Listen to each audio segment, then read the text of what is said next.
Langsung mulai.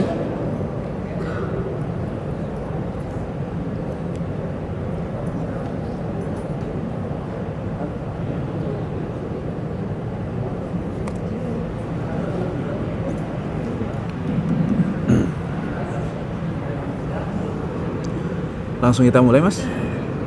Langsung. Oke. Bismillahirrahmanirrahim. Assalamualaikum warahmatullahi wabarakatuh. Alhamdulillah wassalatu wassalamu ala Rasulillah wa la haula wa la quwwata illa billah. Rabbi syrah li sadri wa yassir li amri wahlul 'uqdatam min lisani yafqahu qawli. Allahumma 'allimna ma yanfa'una wanfa'na bima 'allamtana warzuqna 'ilman nafi'a amin amin ya rabbal alamin. Hadatul mukarramin, teman-teman yang dirahmati Allah Subhanahu wa taala. Alhamdulillah, bersyukur kehadirat Allah atas segala kenikmatan yang Allah berikan, sehingga pada kesempatan siang hari ini Allah perkenankan kita untuk kembali melaksanakan kewajiban kita, yaitu sholat zuhur alhamdulillah berjamaah, diikuti dengan kajian fikih insyaallah membahas tentang sholat, tetapi tentang batasan aurat. Di aurat itu mana yang boleh dilihat, mana yang tidak boleh dilihat, batasannya sampai mana, dan di depan siapa, dalam kondisi apa. Karena setiap kondisi nanti beda-beda hukum. Tak lupa salawat serta salam mari kita sanjung sajikan ke junjungan kita Nabi Agung Muhammad SAW, dengan penuh harap semoga kita termasuk umat yang akan mendapatkan syafaat di hari kiamat nanti. Amin amin ya rabbal alamin. Baik, teman-teman yang dirahmati Allah, hadirin yang dirahmati Allah, kita akan kembali membaca kitab Safinatun Najah, salah satu rujukan dalam madhab Syafi'i. Setelah membahas tentang syarat sah solat, kita akan membahas tentang batasan aurat, karena nanti salah satu syarat sah solat adalah harus tertutupi auratnya ketika sedang solat. Nah, mana saja yang harus tertutupi? Beliau berkata, faslun, satu fasal, al-auratu, aurat itu arba'un, ada empat kriteria, ada empat jenis. Yang pertama, auratur rajuli mutlaqan wal amati fis shalah. Yang pertama adalah auratnya seorang laki-laki. Dalam pandangan mazhab Syafi'i, mau di dalam sholat, mau di luar sholat, mau di depan mahramnya, mau di depan non mahram, mau di depan wanita, mau di depan sesama laki-laki, auratnya sama semuanya. Jadi aurat laki-laki itu semua kondisi cuman punya satu aurat. Dan begitu pula untuk seorang amah, seorang budak perempuan ketika dalam sholat. Tentu kalau di hadapan laki-laki non mahram beda cerita. Apa? Ma bainas surrati war rukbah, yaitu antara pusar dengan lutut. Maka teman-teman, seorang laki-laki itu di hadapan orang lain atau sedang sholat, maka auratnya cuman ada satu, yaitu antara pusar sampai lutut. Baik di antara, di depan temennya yang laki-laki. Ini teman-teman di asrama atau enggak nih? Asrama atau ngekos? Kos ya. Ada yang ngekos sekamar berdua? Nah, ada yang berempat malahan. Oke, pertanyaannya, kalian kalau di dalam kos itu kan berarti ada teman-teman yang sesama laki-laki juga. Pertanyaannya, kalian menutup aurat atau tidak? Nah, ini perlu menjadi perhatian. Kenapa? Karena bisa jadi penyimpangan itu bermula karena ketidakhati-hatian. Saya yakin tidak ada yang menyimpang di sini. Semoga tidak. Tetapi bisa jadi terjadi yang seperti itu karena apa? Karena mungkin tidak taat kepada aturan agama, yaitu bahwasanya aurat laki-laki meskipun di depan laki-laki lainnya itu dari pusar sampai lutut, tetapi kemudian karena menggampangkan akhirnya tidur cuman pakai boxer doang, ya. nggak pakai selimut, nggak pakai apa, pokoknya kelihatan. Nah ini takutnya lama-lama jadi penyimpangan, karena fitrahnya orang itu nggak menyimpang, fitrahnya orang tidak menyimpang. Kalau ada yang menyimpang itu ya berarti karena kondisi-kondisi yang mungkin terus terjadi sehingga membuat dia jadi bengkok, belok. Mau teman-teman jadi belok? Wal'iyadzubillah, ya, jangan sampai. Nah, tetapi sekali lagi saya yakin teman-teman di sini aman, normal semuanya. Nggak ada pengen-pengennya kalaupun melihat temennya itu cuman mohon maaf pakai boxer doang. Tetapi tetap ini aturan agama, mari kita kemudian hargai, mari kita taati. Karena teman-teman ketika membuka auratnya meskipun di hadapan sesama laki-laki itu tetap dosa. Siapa yang kena dosa? Yang buka kena dosa, yang lihat juga kena dosa. Ini kan kasihan. Ini berarti semacam polusi mata. Udah nggak enak dilihat, dosa pula, ya kan? Nah ini makanya teman-teman tolong lebih hati-hati dalam masalah hal itu. Wa auratil hurrati, adapun auratnya orang yang merdeka, perempuan yang merdeka maksudnya. Kalau laki-laki itu mau budak mau apa semuanya sama. Tapi kalau perempuan yang merdeka, maka ketika sholat auratnya adalah fi jami'u badaniha, seluruh tubuhnya, siwal wajhi wal kaffaini, kecuali wajah dan telapak tangan saja, baik bagian dalam ataupun bagian luar. Itu kalau di dalam sholat. Tapi wa auratul hurrati wal amati indal ajanibi jami'ul badan. Dalam pandangan mazhab Syafi'i, auratnya perempuan di luar sholat, di hadapan laki-laki non mahram, maka bahkan seluruh tubuh termasuk telapak tangan dan juga wajah. Ini pakai mazhab Syafi'i. Mazhab Syafi'i itu hukumnya wajib bercadar bagi perempuan yang akan keluar rumah.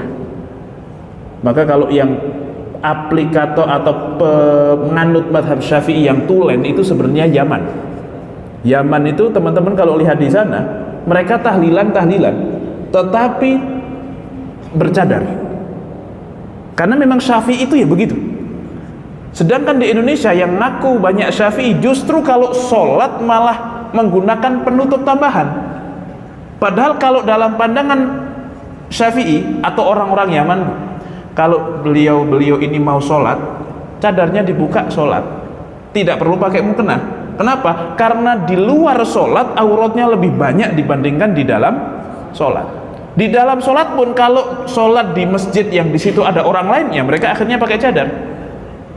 Kalau di Masjidil Haram misalnya, Masjid Nabawi misalnya, begitu. Tapi kalau di kamar sendirinya, ya dia boleh buka wajahnya.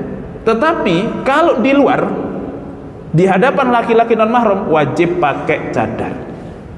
Itu mazhab Syafi'i. Nah, Indonesia rata-rata ngaku mazhab Syafi'i, tetapi hampir tidak ada yang menggunakan cadar yang mengaku Syafi'i itu. Nah, oke, nanti kita bahas perbandingan mazhab terkait dengan masalah aurat-aurat ini. Wa inda maharimiha wan nisa'i, adapun seorang perempuan kalau di hadapan mahramnya dan juga di hadapan perempuan yang lain, maka ma baina surrati war rukbah, aurat perempuan itu antara pusar sampai lutut, sama kayak laki-laki. Berarti misal seorang perempuan, misalnya seorang anak perempuan di hadapan mahramnya. Contoh mahramnya apa? Contoh mahram siapa? Suami. Apakah mahram? Suami bukan mahram, bapaknya. Berarti seorang anak perempuan di hadapan bapaknya itu auratnya segimana? Dari pusar sampai lutut.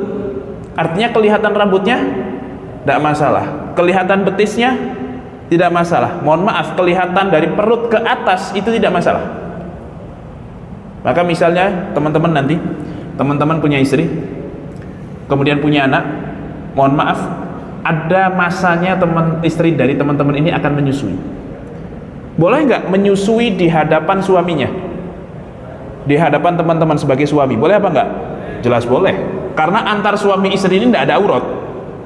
Tetapi kalau di depan bapaknya, boleh nggak istri kita menyusui di depan bapaknya sendiri? Boleh atau tidak?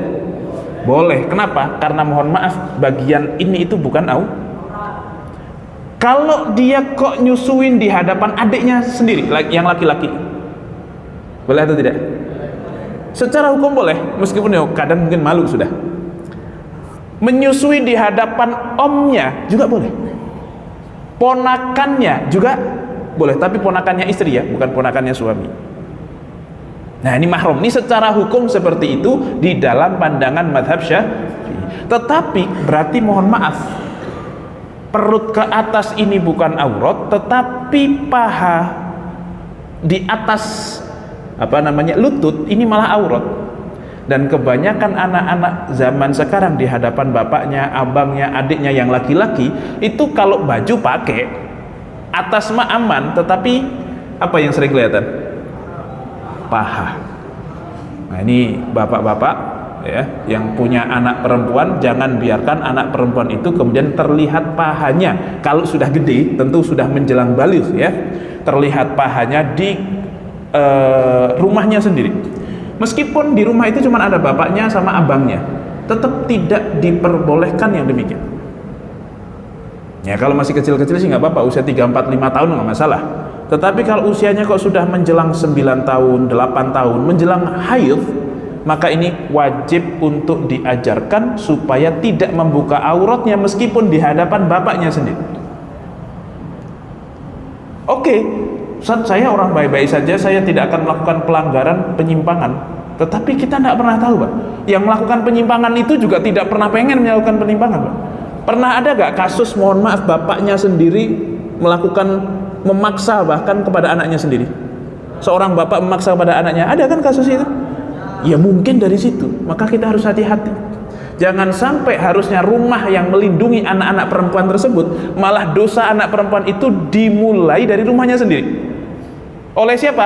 Oleh bapaknya sendiri, oleh abangnya sendiri. Oke, ini masih dalam skup keluarga. Belum kalau yang di luar keluarga, yang bukan mahram. Contohnya siapa, Pak? Misalnya saya punya anak perempuan. Buat saya, anak perempuan saya ini mahram atau bukan? Mahram. Kemudian saya punya kakak saya punya anak perempuan. Berarti anak perempuannya kakak itu kalau ke saya manggilnya apa? Om. Berarti dia siapanya saya? Ponakan. Berarti mahram nggak saya sama ponakan itu? Sama ponakan saya mahram. Saya sama ponakan saya mahram. Oke, dia main ke rumah anak saya perempuan, ya sudah, sesama perempuan cenderung lebih aman. Tapi kebetulan abang saya juga punya anak dan dia laki-laki. Ketika dia main ke rumah saya, ya kalau buat saya sesama laki-laki, toh kalaupun dia perempuan ya mahram memponakan. Tetapi ponakan saya itu sama anak saya, berarti hubungan mereka apa? Sepupu. Mahram atau bukan? Kita menganggap aman karena itu ponakan kita, tetapi dengan anak kita itu nggak aman, Pak. Nah, kadang kita suka dari situ tuh, suka kecolongan di situ. Buat anak kita yang perempuan, sepupunya dia itu nggak aman. Nggak usah kok ngomongin anak kita yang perempuan. Oh, anak saya laki-laki semua, Ustaz. Istri kita dengan ponakan kita itu mahram atau bukan? Saya punya istri dan saya punya ponakan laki-laki. Ponakan laki-laki saya, kalaulah dia perempuan, mahram buat saya. Tetapi ponakan laki-laki saya buat istri saya, mahram atau tidak? Tidak. Dan ini juga sering terjadi. Nah, ini makanya qu anfusakum wa ahlikum.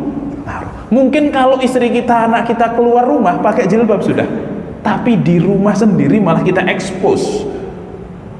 Boleh kita memasukkan ponakan kita ke rumah, boleh kita memasukkan sepupu kita ke rumah, tidak masalah. Tetapi masalah menutup aurat ini harus benar-benar dijaga. Maka kalau misalnya nih, kita punya ponakan dari kampung mau tinggal merantau di Jakarta, ya wis daripada ngekos di rumah om aja. Oke, ini bagus di satu sisi, Pak.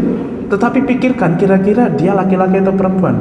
kebetulan dia perempuan, istri saya perempuan pastinya, kemudian anak saya perempuan. Oh aman, silahkan ngekos, silahkan tinggal di rumah saya gitu. Tapi kalau ponakan ini laki-laki sedangkan saya punya anak perempuan, ini agak susah kalau tinggal serumah. Berat ini. Mungkin nggak? Mungkin, tapi berat. Nah ini yang kemudian perlu diperhatikan.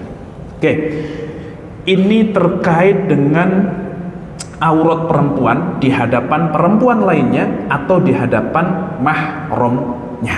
Jadi tidak semua keluarga itu mahram. Ya, sekali lagi tidak semua keluarga itu mahram. Maka kalau sama sepupu itu boleh nikah apa enggak? Boleh. Nah, yang lebih susah lagi kadang begini. Saya punya anak, abang saya punya anak. Anak saya perempuan, abang saya anaknya laki-laki. Kemudian ibu saya, berarti kan neneknya anak-anak nih. Ibu saya bilang, kalian cucu-cucuku mumpung libur dah nginep aja sama nenek sini nemenin nenek. Akhirnya mereka berdua nginep di rumah. Neneknya, ya mana sama nenek mereka. Dari sudut pandang nenek, ini cucu saya, ini cucu saya. Ya buat saya mahram semuanya. Iya, tapi antar mereka. Nah ini, kadang kita suka nggak ngeh. Karena sudut pandangnya kita batasi hanya dari sudut pandang kita. Oh ini anak saya, ini ponakan saya, ini mahram buat saya, ini mahram buat saya. Iya. Tapi antara mereka, ini yang kemudian perlu dibatasi. Oke, maka kita akan coba elaborate tentang aurat ini secara lebih gamblang lagi dan kita bandingkan dengan beberapa mazhab yang ada. Pertama, ada perintah untuk menundukkan pandangan. Saya kira sudah tidak terlalu perlu dibacakan. Dan ini salah satu hadis yang perlu kita pahami. Ada satu hadis yang berbunyi, "Ma min muslim yanzuru ila imra'atin awwal ramqatin."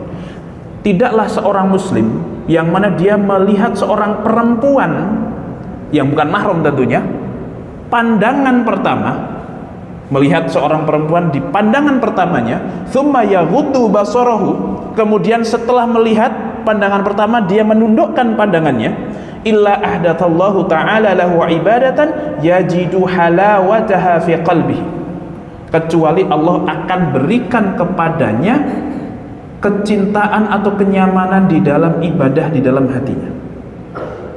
Nah, kita melihat perempuan untuk pandangan pertama, maka hukumnya masih sebenarnya bukan hukumnya halal, tidak ada hukumnya. Wong itu tidak bisa kita hindari. Hukum itu hanya berlaku untuk sesuatu yang bisa kita kontrol. Pandangan pertama itu tidak bisa kita kontrol. Karena tidak mungkin teman-teman lagi nyetir motor kok begini terus ya, nabrak. Kan gitu ya. Maka kadang kita melihat. Nah, pas melihat kok mau menundukkan pandangan setelah melihat itu, aurat, tundukkan. Aurat, tundukkan. Aurat, tundukkan. Maka Allah akan berikan kepada kita kenikmatan di dalam ibadah. Teman-teman sholat 5 waktu atau tidak? Insya Allah ya, sholat 5 waktu. Tapi kadang pas menjelang maghrib, aduh udah mau maghrib lagi aja, aduh udah adzan ya. Kita sholat mah sholat, tapi kadang berat dan pas sholat itu kayak nggak khusyuk, nggak menikmati, nggak nyaman. Bisa jadi karena pandangan mata kita yang tidak terlalu dijaga.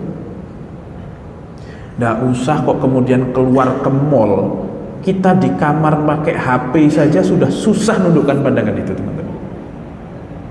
Nah, coba buka Instagram atau TikTok masing-masing, coba di scroll terus, itu isinya kira-kira apa? Ini kan algoritmanya itu kan sesuai dengan apa yang sering ditonton kan. Nah, itu kita bisa muhasabah dari explore media sosial kita. Apa yang kita nggak usah di follow, kadang nggak usah di follow aja ketahuan kok. Apalagi kok sampai di follow, apalagi sampai di save. Ada yang save kayak gitu? Nggak pada ketawa-ketawa itu, ha? Jangan ya, buang-buangin semuanya, riset semuanya ya. Kenapa? Karena ini akan menjadi racun ya. Teman-teman cuman pengen tok tapi nggak bisa ngapa-ngapain, tersiksa. Yes, mending mikir yang lain lah ya. Oke, pusreng lah apalah, daripada kayak gitu mendingan pusreng kalau dibandingkan demikian. Oke, jadi mari kita tundukkan pandangan. Tapi ini juga bukan satu hal yang mudah, teman-teman. Lagi nyetir, lagi naik motor, lagi jalan-jalan, ada, mohon maaf, cewek, sekali pandangan kita melihat cantik ternyata. Kira-kira kita langsung tetap liatin atau nundukkan pandangan, teman-teman? Jangankan teman-teman yang belum pada nikah, ini yang ustadz pada nikah ya susah ini. Jangankan kok yang di depan ini, yang sini nih ngomong juga nggak gampang. Ini adalah ujian. Makanya kita butuh banget sama sholat itu. Kenapa? Karena kita tuh susah sekali ngontrol bahkan mata kita. Itu tidak berhak kita pandang. Tapi ada. Nah, susahnya di zaman sekarang ini seperti itu. Oke. Kemudian yang berikutnya, kita bahas aurat baik di dalam sholat ataupun di luar sholat. Kalau di dalam sholat itu maksudnya apa? Maksudnya adalah orang lagi sholat di dalam kamar sendirian. Kalau dia lagi di dalam kamar sendirian, seseorang itu ada auratnya atau tidak? Tidak ada. Artinya kalau di dalam kamar sendirian ya dia terserah mau ngapain aja, mau pakai apa saja terserah, mau nggak pakai juga terserah. Tetapi begitu mau sholat, meskipun sendirian di dalam kamar, perlu nutup aurat atau tidak? Perlu. Artinya ini aurat pandangannya atau urusannya cuma sama sholat saja. Kalau laki-laki, maka menurut jumhur ulama adalah antara pusat dengan lutut. Itu menurut jumhur ulama. Menurut mazhab Syafi'i, lutut dan pusar itu bukanlah aurat, sehingga kalau lututnya bolong, celananya panjang tapi pas bagian lutut sobek, itu sholat pakai celana yang demikian itu masih aman. Kenapa? Karena yang kelihatan insya Allah cuma lututnya saja. Tetapi kalau pakai celana pendek yang selutut, pas berdiri sah, tapi begitu pas duduk atau pas sujud ini biasanya agak keangkat-angkat nih. Maka janganlah, ya 3/4 oke lah. Ini untuk laki-laki di dalam sholat. Nah, dalam pandangan mazhab Maliki ini lebih sempit lagi. Dalam pandangan mazhab Maliki, aurat seorang laki-laki ketika sholat itu cuma 2 lubang. Lubang depan sama lubang. Mohon maaf, maka kalau ada seseorang di kamar sendirian terus mau sholat, dalam pandangan mazhab Maliki pakai sempat tok sah. Yang penting nggak ada temennya, jangan jamaah begitu. Ini kalau ngomongin sholat, karena sauaten tok yang menjadi aurat di dalam pandangan mazhab Maliki kalau kaitannya dengan sholat. Oke, paham ya? Tapi kalau kaitannya dilihat orang tetap sama, pusar sampai lutut. Jadi boleh kayak gitu kalau sholat sendirian. Tetapi kalau sholat bersama orang lain, maka ini dosa. Sah sholatnya, tetapi dosa karena memperlihatkan auratnya. Nah ini makanya mungkin ya, dari sini bukan untuk kita praktekkan. Jangan sampai ada yang teman-teman pulang ke rumah di kos-kosan sholat sendirian cuman pakai boxer, jangan. Tapi minimal begini, kita mentoleransi orang-orang kalau misalnya ini seseorang sholat kok kemudian punggungnya atau celengan semarnya kelihatan, itu masih sah. Kenapa? Karena baru celengannya, belum sampai lubangnya. Nah, kalau sampai lubangnya wah itu sih parah sekali kok bisa seperti itu ya. Oke. Nah ini yang aurat itu cuma itu saja dalam pandangan mazhab Maliki. Oke, itu untuk laki-laki. Kalau untuk perempuan, menurut jumhur ulama kecuali muka dan telapak tangan, seluruh tubuh kecuali muka dan telapak tangan. Kalau mazhab Maliki kecuali muka, telapak tangan sama telapak kaki. Bahkan dalam pandangan mazhab Hanafi, mohon maaf ini Hanafi bukan Maliki, dalam pandangan mazhab Hanafi, maka perempuan itu kok nggak pakai kaos kaki, kakinya kelihatan pas sholat, pas tawaf, itu nggak apa-apa, sah sholatnya. Makanya saudari-saudari kita yang dari Bangladesh, India, itu kalau sedang umroh mereka sholat nggak pakai mukena dan seperti itu pakaian. Bahkan dalam pandangan mereka tidak masalah, seluruh ulama sepakat tidak masalah lagi sholat kok terbuka sedikit auratnya, itu tidak masalah. Cuman sedikit itu apa? Dalam pandangan mazhab Syafi'i sedikit itu adalah durasinya. Gimana? Kalau lagi sholat teman-teman pakai boxer doang, terus pakai sarung, tiba-tiba ada angin, bus, keangkatlah itu, kelihatan boxernya. Sah atau tidak sholatnya? Sah kalau langsung ditutup. Tetapi kalau Allahu Akbar kebuka terus, woi dingin enak gitu kan, nah itu sudah nggak sah, itu sudah batal. Kenapa? Karena durasinya sudah terlalu lama. Itu kalau dalam pandangan mazhab Syafi'i. Tapi kalau Hanafi, teman-teman, sedikit itu bukan durasinya, tetapi sedikit itu adalah bagiannya. Apa? Pokoknya dari masing-masing bagian itu kok tidak terbuka lebih dari 1/4 bagian, maka masih dianggap kelihatan sedikit. Makanya ibu-ibu Bangladesh itu kalau sholat kadang begini nih rambutnya. Ini kalau pakai Syafi'i selesai nih, nggak boleh begini, nggak sah ini. Tapi Hanafi kayak gini sah. Kenapa? Karena tidak lebih dari 1/4 dari rambutnya. Kalau segini, nah ini udah setengah rambut, ini masalah. Tapi kalau kelihatannya kok cuma segini, masih sah. Oke, termasuk diantaranya banyak ulama yang mengatakan di depan ajnabi perempuan itu kelihatan ininya boleh apa enggak? Boleh apa enggak? Tadi kalau pakai mazhab Syafi'i boleh apa enggak? Tapi dalam pandangan mazhab Hanafi ini ditoleransi, enggak apa-apa. Di luar sholat ya. Termasuk nanti setengah betis, dalam pandangan mazhab Hanafi ditoleransi. Bukan untuk kita amalkan dan kita terapkan kepada istri-istri kita, tetapi minimal kita mentoleransi saudari-saudari kita. Karena kadang kan suka begini kan, pakai jilbab tapi begini nih pas kerja atau apa dan seterusnya. Jangan sampai kita merendahkan mereka, ini belum berhijab dengan syar'i. Itu sudah syar'i, walaupun pakai mazhab Hanafi. Nah gitu. Ini kan saya kira jauh lebih menghormati dan respect ya, dibandingkan kemudian wah ini jilbabnya belum syar'i. Jilbab kok bisa belum syar'i itu gimana? Ini agak kurang tepat itu, diksi jilbab belum syar'i itu diksi yang tidak tepat menurut saya. Itu dua kata lucu kalau kata anak sekarang. Jilbab tidak syar'i. Lah udah pakai jilbab. Nah, tapi kalau jilbabnya cuma diselempangin di sini ya memang tidak pakai jilbab namanya. Oke. Ini di dalam sholat. Kemudian yang berikutnya, kalau di luar sholat, nah kita ngomongin yang di dalam sholat saja. Kalau di luar sholat nanti agak banyak. Yang di dalam sholat, syarat penutup itu ada 2. Satu, wajib nempel ke kulit penutup itu. Artinya, kalau cuman pakai penutup berupa ya di dalam kamar sendirian gak ada orang yang lihat, berarti dianggap tidak menutup. Kenapa? Karena gak nempel ke tubuh. Atau misalnya seseorang berada di sebuah tenda yang muat untuk 1 orang dan kebetulan bisa untuk berdiri, terus dia sholat di dalam tenda tersebut tidak pakai penutup aurat, sah atau tidak? Tidak. Kenapa? Karena tendanya tidak nempel ke tubuh, kecuali tendanya sekalian dirubuhin supaya nempel ke tubuh, malah sah. Jadi harus nempel, nomor 1. Nomor 2, wajib menutupi sifat dari warna kulitnya. Jadi warna kulit harus tidak terlihat. Maka hati-hati kalau pakai kaos biru apalagi kaos putih, apalagi kaos putih partai.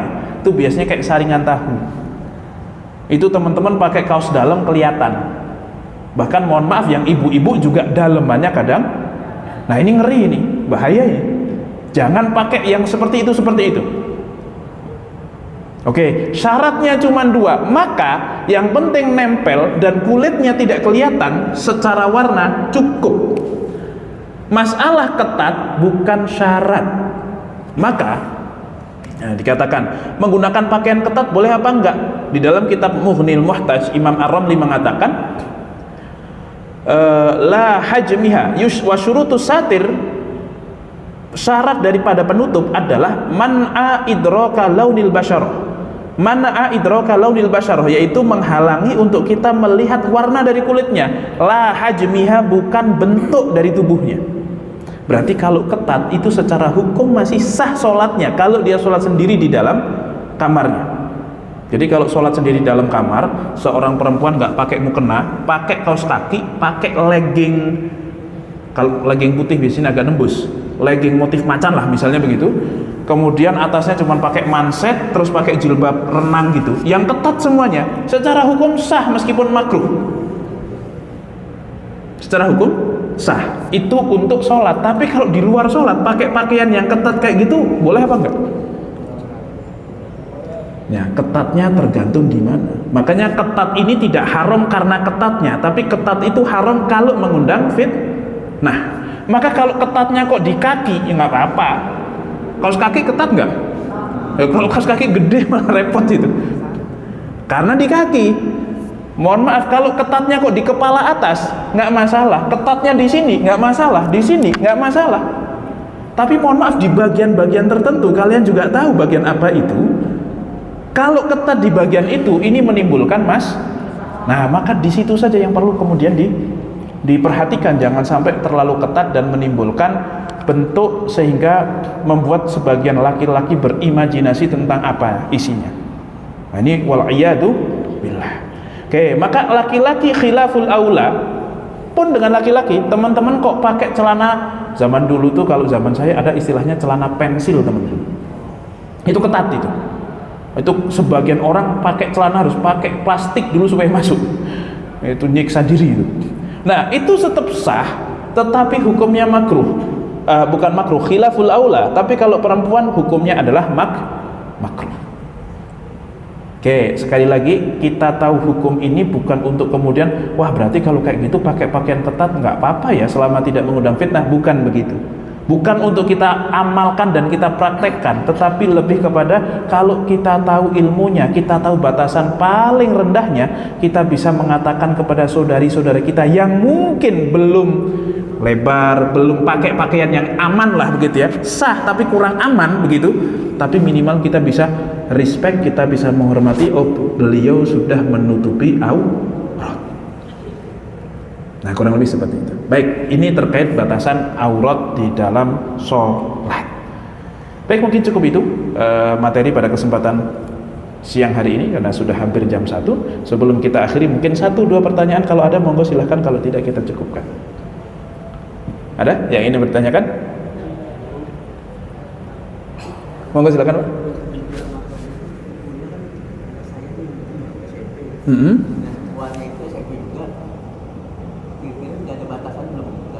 SMP sama SMP nih, yeah. Itu sudah balik. Mulai seseorang harus dibatasi menampakkan aurat dan melihat aurat itu adalah bukan SMP, Pak, tapi ketika balik. Kayaknya rata-rata zaman sekarang udah balik, Pak ya. Karena kalau laki-laki itu ya dengan keluar air mani, kalau perempuan itu dengan haid. Ya, dan itu secara fisik tandanya akan sangat kelihatan. Kalau laki-laki itu biasanya suaranya akan pecah jadi besar gitu ya. Nah, kalau perempuan itu ya sudah sangat jelas, tiap bulan pasti akan ketahuan kok perempuan itu haid atau tidak.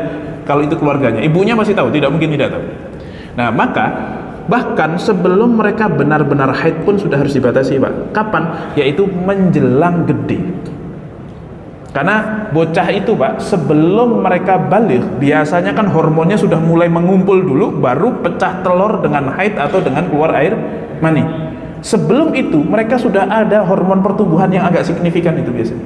Nah, kalau seorang anak meskipun baru 4 SD atau 5 SD, cewek kok sudah kelihatan kayak perawan dalam tanda kutip, sudah berpotensi memikat pihak lawan jenisnya, maka sudah tidak perlu ditanyakan kamu sudah haid atau belum, sudah perlu ditutupi auratnya.